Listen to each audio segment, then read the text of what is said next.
السلام علیکم ناظرین، جو ایک بدترین عدالتی فیصلہ کل آیا عمران خان صاحب کے خلاف، اس کے بعد جو تحریک انصاف نے ایک رد عمل دیا ہے وہ ہم آپ کو بتاتے ہیں کہ ان کا رد عمل کیا آیا ہے۔ اور ایران کے جو سپریم لیڈر مجتبیٰ آیت اللہ خمینی نے کل ایک آڈیو پیغام جاری کیا ہے، وہ کیا تھا اور اس کے اوپر جو رد عمل آ رہا ہے مغرب کی طرف سے وہ ہم آپ کو بتاتے ہیں۔ تو اگر آپ اس چینل پہ نئے ہیں تو سب سے پہلے آپ چینل کو سبسکرائب کر لیں اور ویڈیو کو اینڈ تک دیکھا کریں، اینڈ تک اپڈیٹس ہوتی ہے۔ تو سب سے پہلے ہم آتے ہیں کہ جو تحریک انصاف کا ایک رد عمل تھا، جو ایک بدترین فیصلہ تھا ججز کی طرف سے، وہ ججز جو 26ویں اور 27ویں ترمیم کے بعد بے بس ہو چکے ہیں، بالکل ایگزیکٹو کے انڈر ہیں، ان کی طرف سے یہ فیصلہ آتا ہے اور انتہائی بے تکا، بے بنیاد اور بے بس فیصلہ تھا۔ اس پہ جو تحریک انصاف کا رد عمل ہے وہ میں آپ سے شیئر کرتا ہوں کہ وہ سب سے پہلے کہتے ہیں کہ جو ہائی کورٹ کا فیصلہ ہے ہمیں اس پہ بہت زیادہ تشویش ہے، انتہائی بدترین فیصلہ ہے، ہمیں اس پہ بہت مایوسی ہوئی ہے، کیونکہ اس طرح کا ایک بنیادی حق جو ہے ایک قیدی کا، ایک ملزم کا، انسانی حقوق جو ہے وہ سلب کیا گیا ہے۔ یہ عدالتیں صرف بیٹھی ہی انسانی بنیادی حقوق کی جو پامالی ہو رہی ہے نا اس کو سپورٹ کرنے کے لیے بیٹھی ہوئی ہیں۔ اتنے عرصے سے یہاں پہ انسانی حقوق کی پامالی ہو رہی ہے اور ان ججوں کو کوئی پرواہ نہیں ہے، وہ صرف جو بھی ایگزیکٹو کی طرف سے فیصلہ آتا ہے اس کو وہ عمل درآمد کر دیتے ہیں، اس کو آ کے عدالت میں سنا دیتے ہیں۔ تو یہ فیصلہ جو کل آیا انتہائی بدترین فیصلہ تھا۔ اس کے بعد وہ کہتے ہیں کہ اس فیصلے سے یہ صاف نظر آ رہا ہے کہ جو سیاسی انتقام ہے وہ ابھی تک ختم نہیں ہوا، اور اس سیاسی انتقام کو ختم ہونا چاہیے۔ ایک صحت کے اوپر اس طرح کے سیاسی انتقام نہیں لینے چاہیے، اور جو ایک دور معیار کی پالیسی ہے کہ ایک ملزم کے لیے تو یہاں سے ان کے جو چیف جسٹس صاحب تھے جو ابھی آئینی عدالت میں بیٹھے ہوئے ہیں، عامر فاروق صاحب، اور دوسرے تھے چیف جسٹس اطہر من اللہ اسلام آباد ہائی کورٹ کے، انہوں نے یہاں سے اٹھا کے بھیج دیا تھا لندن، اور 50 روپے کے اسٹامپ پیپر پہ ایک ملزم کو لندن بھیج دیا علاج کروانے کے لیے، 50 روپے کا اسٹامپ پیپر تھا۔ ان دنوں پی ٹی آئی کہتی رہی کہ 10 ارب کا ہم شورٹی بانڈ لیتے ہیں، اطہر من اللہ صاحب کہتے ہیں کہ جی آپ 10 ارب کا شورٹی بانڈ لیتے ہیں، آپ کو پتہ ہے آپ گارنٹی دیتے ہیں کہ یہ زندہ رہیں گے؟ ادھر کیا کرتا کوئی کہ ہاں بھی کون گارنٹی دیتے، زندگی موت تو اللہ کے ہاتھ میں ہے، اور یہ گارنٹی لے رہے تھے عمران خان صاحب سے۔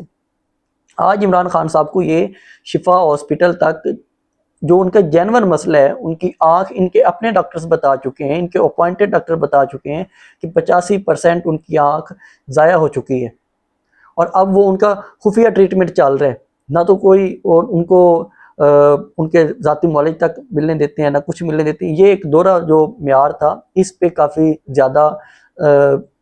نالا نظر آئی ہے پاکستان تحریک انصاف۔ اس کے بعد جو ان کی تینوں درخواستیں مسترد ہوئی ہیں عمران خان صاحب کی، پہلی درخواست کہ ان کو شفا ہاسپٹل منتقل کیا جائے، وہ درخواست ختم کہ جی نہیں منتقل کیا جا سکتا، وہاں پہ جا کے چیک کریں گے، یا وہ ڈاکٹر کا جو پینل ہوگا جس میں ڈاکٹر ندیم قریشی ہیں، وہ کہتے ہیں کہ علیمہ خان صاحبہ نے جج کو بتایا، ان ججز کو، کہ ندیم قریشی ہمارے کوئی ڈاکٹر نہیں ہے، لیکن پھر بھی وہ کہتے ہیں کہ ندیم قریشی آپ کے ڈاکٹر فیصل سلطان کو بتائیں گے، وہ پھر آگے ان سے بریفنگ لیں گے، اور وہ جو پینل ہوگا ڈاکٹرز کا وہ جا کے بتائے گا چیف کمشنر کو، جو علی رندھاوا ہے آئی تھنک، ان کو بتائے گا، وہ پھر اٹھے گا جو کہے گا کہ خان صاحب کو شفٹ کرنا ہے تو اس کے بعد شفٹ ہوگا، نہیں تو نہیں ہوگا۔ یہ فیصلہ آ رہا ہے۔ یہ والی درخواست بھی مسترد، شفا ہاسپٹل والی۔ اس کے بعد ذاتی معالجین کی جو تھا کہ ان کو ملنے دیا جائے ذاتی معالجین کو، وہ والے بھی مسترد، اور فیملی ملاقات کہ فیملی جا کے دیکھے کہ ان کی سچویشن واقعی ٹھیک ہے۔ ایک فیملی کا حق ہوتا ہے کہ وہ جا کے دیکھے کہ ہمارا پیشنٹ کس طرح ہے یا کس طرح نہیں ہے۔ یہاں پہ جاج صاحب کہہ رہے ہیں کہ نہیں جی فیملی بھی نہیں جا سکتی، فیملی کی ملاقات بھی نہیں ہو سکتی۔ یہ تینوں درخواستیں مسترد ہوئی ہیں، اس پہ بھی ان کی خاصی تشویش ہے پی ٹی آئی کو۔ اور جو دوسرا نواز شریف صاحب کے بارے میں انہوں نے کہا کہ ان کو تو باہر بھیج دیا گیا تھا اور ہمیں عمران خان صاحب کو یہاں تک بھی نہیں جانے دیا جا رہا۔ یہ جو 26ویں اور 27ویں ترمیم کا انہوں نے حوالہ دیا کہ 26ویں اور 27ویں ترمیم کے بعد جو ایک کوڈ پیکنگ کی گئی ہے اس کا یہ نقصان نظر آ رہا ہے کہ ججز بے بس ہیں۔ حالانکہ جب ریمارکس آ رہے تھے نا انہی ججز کے جسٹس ارباب اور جسٹس سومرو کے، تو ان کے ریمارکس یہی تھے کہ ہاں جی بالکل فیملی کی ملاقات بھی ہونی چاہیے، فیملی کے پوچھے بغیر نہیں جانا چاہیے، اس کے علاوہ ان کو شفٹ بھی کرنا چاہیے، اگر 2 گھنٹے کے لیے شفٹ کر دیں گے تو کیا ہو جائے گا۔ لیکن جو فیصلہ آیا وہ ریمارکس کے بالکل خلاف، کیونکہ فیصلہ تو انہوں نے خود تو لکھا نہیں ہوتا، وہ تو ان کو کہیں سے فیصلہ پہنچا دیا جاتا ہے کہ یہ لیں یہ فیصلہ آ گیا ہے، اب آپ جائیں اس کو سنا دیں۔ تو یہ حالت ہے ان ہماری ججز کی۔ اس کے بعد جو اس ساری سچویشن میں جو ایک سہیل افریدی صاحب ہیں، انہوں نے کہا ہوا تھا کہ ہم بعد میں ایک جلسہ کریں گے، یا احتجاج کی جو کال ہونی ہے وہ ہم بعد میں رکھیں گے عید کے بعد۔ عید میں تو وہ اپنی ایک رہائی فورس بنا رہے ہیں نا عمران خان صاحب کی رہائی کے لیے، ابھی تک اس فورس کا بھی کوئی نہ تو سامنے نظر آیا ہے کہ کیا کر رہے ہیں یا کیا نہیں کر رہے، ابھی تک تو اس فورس کا کچھ بھی نظر نہیں آیا کہ وہ کیا کر رہی ہے یا کیا نہیں کر رہی، نہ ان کے کچھ بندے نظر آئے ہیں، لیکن ایک اعلان کیا ہوا ہے۔ آج وہ ایک کنٹینر پہ پہنچے ہوئے تھے کہ جو کنٹینر انہوں نے لانگ مارچ کے لیے بنوایا ہے کہ ہم اس کنٹینر کو لانگ مارچ کے لیے لے کے نکلیں گے اسلام آباد کے لیے، لیکن اتنا آسان نہیں ہوگا، کیونکہ اب لوگ بہت کم بھروسہ کر رہے ہیں آپ لوگوں کے اوپر۔ جو بھی یہ قیادت بیٹھی ہے اس پہ بہت کم بھروسہ ہے لوگوں کا، دیکھیں گے کیا کرتے ہیں۔ جو ایک ہاں اگر ایک ترتیب کے ساتھ نکلیں، ایک مکمل پلاننگ کے ساتھ نکلیں تو لوگ نکلیں گے، لیکن جب پلاننگ ہی نہیں ہوگی، ان کے آپس میں ڈیوائڈ ہی ختم نہیں ہوتی، جو ان کے تنازعات ہیں، اختلاف ہیں، وہ بھی ختم نہیں ہو رہے، تو کیا یہ عمران خان صاحب کو رہائی کروائیں گے؟ گنڈا پور پھر دیکھے گا کہ جب سہیل افریدی نکل رہا ہے وہ صاحب اٹھے گا اور آ کے پھر اپنا کام شروع کر لے گا، تو یہ بہت مشکل ہے۔ اس کے علاوہ جو ایک ایرانی سپریم لیڈر مجتبیٰ آیت اللہ خمینی، انہوں نے ایک آڈیو پیغام جاری کیا ہے، ان کے حوالے سے جو خبریں آ رہی تھیں کہ وہ زخمی ہو چکے ہیں، جب یہ اٹیک ہوا تھا وہ اپنے والد صاحب کے ساتھ تھے، اس کی کنفرمیشن کی تھی جو صدر ہیں مسعود ایران کے، ان کے بیٹے نے کنفرمیشن کی تھی کہ وہ واقعی زخمی ہوئے ہیں، ان کی کچھ ٹانگ فریکچر ہوئی ہے لیکن وہ باقی صحیح ہیں، زندہ ہیں۔ آج جب ان کا ایک آڈیو پیغام آیا تو اس کے بعد کافی زیادہ ایک کھلبلی مچی کہ یہ ان کا بیان تو بالکل ابھی تک کوئی جنگ ختم کرنے کا ارادہ نہیں لگ رہا تھا۔ جو اس بیان میں انہوں نے کہا وہ ہم آپ کو بتاتے ہیں۔ انہوں نے کہا کہ سب سے پہلے تو جو ہمارے شہداء ہیں ہم ان کا بدلہ لیں گے، جو آیت اللہ خمینی کو شہید کیا گیا ہے ہم ان کا بدلہ بھی لیں گے، اور ایک ایک شہداء کا بدلہ لیں گے جو امریکہ نے اور اسرائیل نے اٹیک کیا تھا ایک سکول کے اوپر، اور 160 سے زیادہ بچیاں جو 7 سال سے 12 سال کی عمر میں تھی ان کو شہید کر دیا گیا تھا، ہم ان کا بھی بدلہ لیں گے، اور اس کے علاوہ باقی بھی جو ہمارا نقصان ہوا ہے ہمارا نقصان پورا کیا جائے گا، جتنا انہوں نے نقصان کیا ہے، جو انفراسٹرکچر تباہ کیا ہے اس کا بھی ازالہ کیا جائے گا، اس کی پیمنٹ کی جائے گی۔ اس کے بعد جو یہ ساری بیسز ہیں یہ مشرق وسطیٰ میں، مڈل ایسٹ میں، ان کو بھی ختم کیا جائے گا۔ اس کے بعد پھر ہم دیکھیں گے کہ آپ کے ساتھ معاملات کس طرف لے کے جانے ہیں، اور جو گرنٹرز ہیں وہ بھی ساتھ دیں کہ آئندہ آپ ہمارے اوپر کوئی اٹیک نہیں کریں گے، بلا وجہ کا اٹیک نہیں کریں گے آ کے ہمارے اوپر، اس طرح کی شرائط انہوں نے رکھی ہیں۔ اس کے بعد انہوں نے کہا کہ یہ جو آیت اللہ خمینی کو شہید کیا گیا تھا وہ اس وقت قرآن مجید پڑھ رہے تھے، وہ تلاوت کر رہے تھے قرآن پاک کی، اس وقت انہیں شہید کیا گیا تھا۔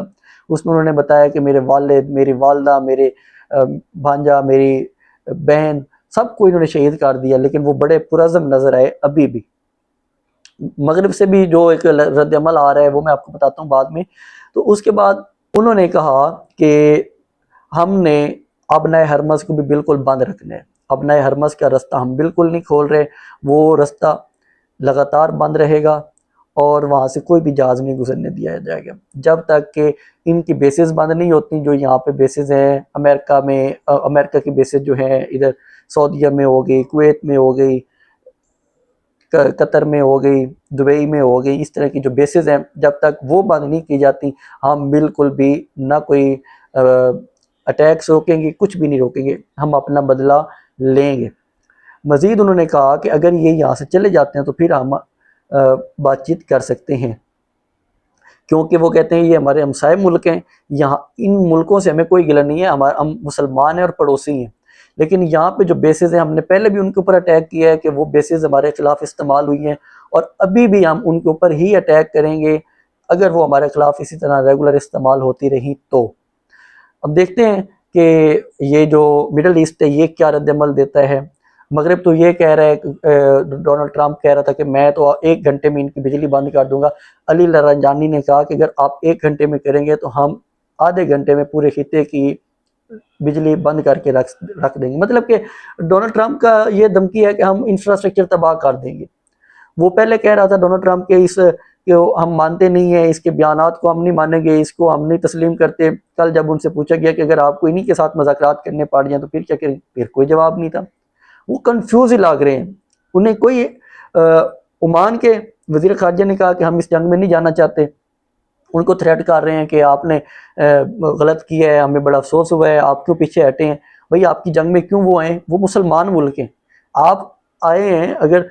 اب یہ ایک اور بھی کام کر رہے ہیں، ان کو آپس میں بھروسہ نہیں ہے۔ جو اسرائیل ہے وہ چاہ رہے کہ جنگ اور پھیلے، ٹرمپ چاہ رہے کہ جنگ کسی طرح ختم ہو جائے اور میں یہاں سے نکلوں۔ یہ ان کی حالت ہے۔ ابنائے ارمس سے جو ابھی تک جہازوں کو نشانہ بنایا گیا، 18 سے زیادہ جہاز ہیں جن کو اٹیک کیا گیا ہے ابنائے ارمس میں، جو وہاں سے گزرنے کی کوشش کر رہے تھے اور ان کو اٹیک کیا ہے، میزائل اٹیک کیا ہے اور مائنز بھی چاہی ہوئی تھی، ان کے ساتھ انہوں نے 18 بحری جہاز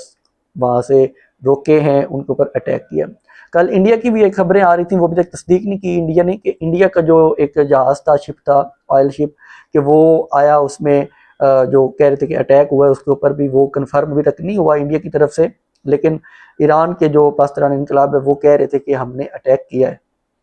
دوسری سائڈ پہ شہباز شریف صاحب کی جو ایک بلاوا آیا ہوا ہے